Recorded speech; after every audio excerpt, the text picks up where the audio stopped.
புள்ளினை வாய் பிளந்திட்டாய் பொறுகரியின் கொம்புசித்தாய் கள்ளரக்கியை மூக்கொடு காவலனை தலை கொண்டாய் அல்லினி வெண்ணை விழுங்க அஞ்சாதடியே நடித்தேன் தெல்லிய நீரில் எழுந்து செங்கழு நீர் சூட்டவாராய்.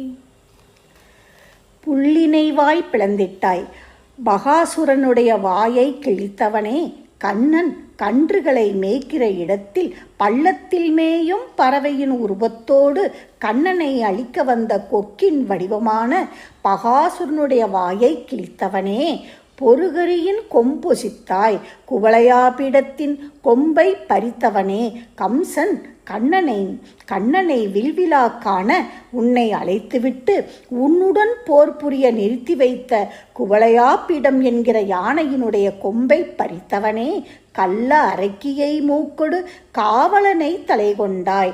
அதாவது கள்ளத்தனமுடைய வஞ்சனையுடைய ராட்சசியாகிய சூர்பனகையினுடைய மூக்கையும் அவளுக்கு பாதுகாவலாயிருந்த ராவணனுடைய தலையையும் அறுத்தவனே, சீதையைப் போல அழகாக ஆவேன் என்று கபட வேஷம் பூண்டு வந்த ராட்சசியாகிய சூர்பனகையினுடைய மூக்கையும் ராவணனுடைய தலையையும் அறுத்தது இங்கு ஏன் பெரியாழ்வார் கூறுகின்றார் என்றால், இப்படி அடியார்களினுடைய விரோதியை போக்கி உன்னையே அனுபவிப்பவருக்கு உன்னையே காட்டித்தந்து உபசரித்தவனே என்கிறார். அல்லினி வெண்ணெய் விழுங்க அஞ்சாத அடியே நடித்தேன். கொக்கின் வாயை பிளந்ததும் ராவணனுடைய தலையை அறுத்ததும் போன்ற செயல்களை நீ செய்தாலும் உன்னுடைய வீரத்தை கண்டு நான் அமைதியாக இருக்க வேண்டும். அப்படி நான் செய்யாமல் அல்லினி வெண்ணெய் விழுங்க அஞ்சாத அடியே நடித்தேன்.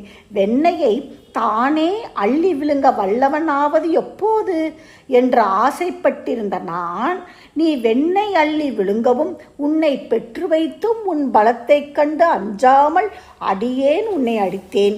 இப்படி அடித்ததும் நீ வேறு வீடுகளில் போய் செய்தால் உனக்கு பழிச்சொல் வருமே என்று நினைத்து அஞ்சாமல் அடித்துவிட்டேன். அவசரப்பட்டு நான் செய்த இதை நீ பொறுக்க வேண்டும். புஷ்பம் மேலே பட்டாலும் வாடும்படியான உன்னுடைய சௌகுமாரியத்தை கண்டு அஞ்ச வேண்டியதாயிருக்க அப்படி அஞ்சாமல் அடித்ததை பொறுக்க வேண்டும் என்று கூற, அடியை நான் என்ன செய்ய வேண்டும் என்று கேட்க, அதற்கு தெல்லிய நீரில் எழுந்த செங்கழு நீர் சூட்டவாரா என்கிறார். தெளிவான நீரிலே உண்டான செங்கழு நீரை சூட்ட வர வேண்டும்.